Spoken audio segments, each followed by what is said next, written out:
Hello again and welcome back to yet another tech tidbit with yours truly, Kieren, the connectivity solutions developer with Umango. And today we're going to be taking a closer look at our DocuShare Go connector. It's the tech tidbit in Umango. Okay, so we're at our export destinations tab and you can see here that I've got DocuShare Go selected as a connector. So we're going to configure this connector. All right, making sure that we're authenticated. I'm not going to run through the authentication process today. I'm just going to make sure I've got my subscription location selected. I have my DocuShare Go email address here, and all I need to do is test my connection and await the green tick of approval, which means we're good to move forward. So let's head to our collection and folder tab. Where do we want these documents that we're processing to end up inside of DocuShare Go? So at the top level, we have available to us collections. Now, if I quickly head over to DocuShare, I've selected my new collection, Umango x DocuShare Go, and you can see we have 3 folders inside of this collection, each of which contains nothing. Okay, so if I head into my invoices folder, we'll give this a second to load up. You can see that there's nothing in there. All right. We're going to create a beautiful nested folder structure for our documents using data from the documents that we're processing. Amazing. All right, so let's select that top collection, Umango x DocuShare Go. We could, if we wanted to, we could process these documents and just dump them at the root of that collection. Okay, so they'd all appear in there, named as we'd like them. But we're going to take this a step further. We're going to create, like I said, a nice custom folder structure. And at the top level, we're going to grab that invoices folder that we saw inside of DocuShare Go. And then we're going to start building out our file path. Okay, so whether you're a forward slasher, a backslasher, a double backslasher, a triple backslasher, a combination of backslashes and forward slashes, your file paths are going to work no matter what. Okay, so today we're going to go for forward slashes. And we're going to start with our vendor name as our top level folder. Okay, so remembering I have this merge field here, which is denoted by these blue dotted lines. Double click. I'm going to type in AI. You can see all those different AI fields that our AI analysis made available to us. So we're going to try to find the vendor name. You could scroll and do this as I am, or you could search for it in the field above. But there we go, I found it. So we've got our vendor name. Our next folder underneath that is going to be the year and the month that this document is being processed. Okay, so let's just go in. We're going to type in date. All right, let's find the year and the month.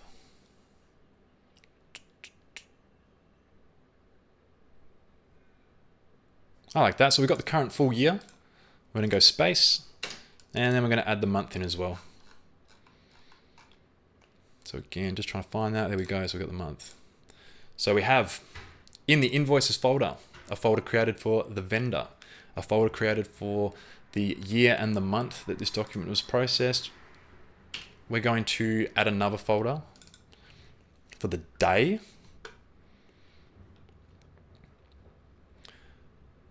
Date time, we're going to go day as a number. And then for our last folder, we're going to name this, my apologies, for this last folder, we're going to name this after our vendor name again. Okay, so, sorry, our customer name. AI.customer name. Beautiful. So you can see that we have this nice nested folder path, which is dynamically created each time documents are processed by this job. We'll see this in action once we finish exporting. So let's head over to our next tab, the metadata tab. So the DocuShare Go makes available to us a bunch of different pieces of custom metadata we can play with. We can add a summary to each document in DocuShare Go. And I've just written here, this document was processed by Umango at, we've got our date time from our merge field here, and a smiley face for good measure. I am the author of this job and documents being processed by it, so I'm just going to keep this static and keep my name in there. We're not going to worry about an expiry date, but if you wanted to, you could set an expiry date for your documents once they're inside DocuShare Go. DocuShare Go actually has a bunch of different ways of handling expiry dates for documents, so I would recommend playing around with those settings inside of Go. Again, let's just make sure that we had nothing selected. For keywords, all right, although it doesn't look like a merge field, we still have those merge fields available to us. So I remember one of them was this AI field, customer name. So I'm just going to enter that in, and we're also going to add Umango as a keyword. If we head over to our assignments tab, all right, things get a little bit more interesting. So we want to assign values to document metadata fields, all right. Inside of DocuShare Go, we have a number of different document types, and I have configured one called invoice, which has some fields on it which are relevant to the invoices that I'm processing, okay? So we're going to populate this table now. So for our account number, I'm just going to double click on our merge field here, scroll to the top. I'm going to find our AI account number. We want our date of issue.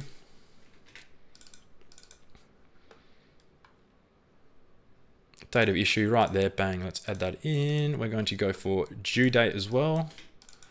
Remember, we can do a search if we need to find these. Oh, it's right there. We're going to go for our invoice number or invoice ID. We're going to map our, where are we? Vendor name.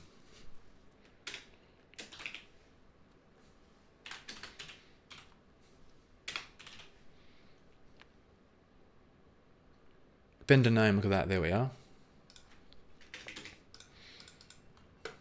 And our payment number for good measure. So double clicking on that merge field, let's find our payment number.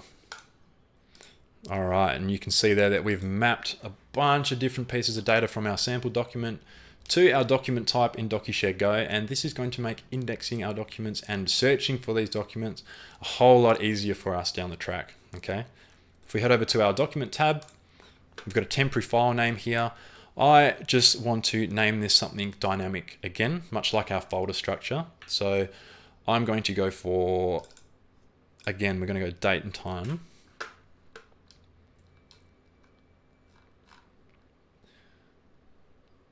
I like this variant here. So we're going to go underscore.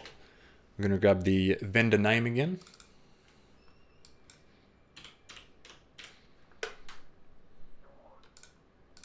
We're going to go underscore, and we're going to grab the customer name. I'm also outputting these files as the TIFF format. I want them to be a PDF. They're already in the TIFF format, but Umango can do all that conversion gracefully for us. So let's go ahead and click on PDF. And you can see there now that our files can be outputted as a PDF.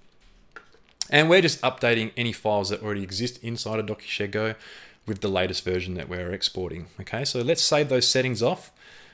We're going to throw a bunch of documents at this job and see what happens. All right, it's the moment of truth. Okay, so I've got my job set up in the document drop. I'm going to click on here. We're going to grab those 4 invoices from Synergy. I'm going to hit open, and we're going to sit back, relax, and let Umango do all the hard work for us.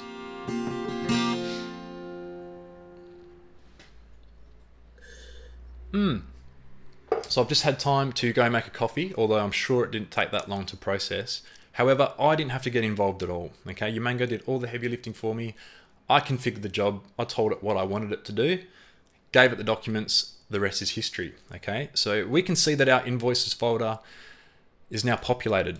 All right, it's a lot bigger than it was before. Let's step into it and make sure our folder structure is as we detailed before. So invoices, we should see the vendor name as a folder. There it is, Synergy. We should dive in here and see the year and the month that these documents were processed. Beautiful. We should see the day within this month that the documents were processed, the 18th. And then we should see a folder for each of our customers. Look at that. So I'm going to go into Mr. Peephole's folder. All right, and we should see an electricity bill. All right, titled with the date it was processed, sorry, the time it was processed, the vendor, and our customer name. We're not done yet. Let's click on the file and have a look at all the custom metadata that we mapped to this document during processing. And if we have a look on the right hand side here, you can see there the author, a field that we configured in our connector. We've got the keywords there, okay, and you can see there that we were able to access that customer name merge field from that keywords field. We've got a summary, all right, the time that this document was processed over here. And then we've mapped the account number, the date of issue, the due date, invoice number, payment number, vendor name, all to that invoice document type inside of DocuShare Go. Now, why don't we just head back to our folder here and look for another of our customers and just make sure that everything lines up for them as well. Okay, so it's looking good. And again, if we take a look on the right hand side, we should see all of the metadata which pertains to this document here mapped correctly. And you can see there payment number, invoice number, all those items that we were mapping in our connector are now available to us inside of DocuShare Go. It's a beautiful thing.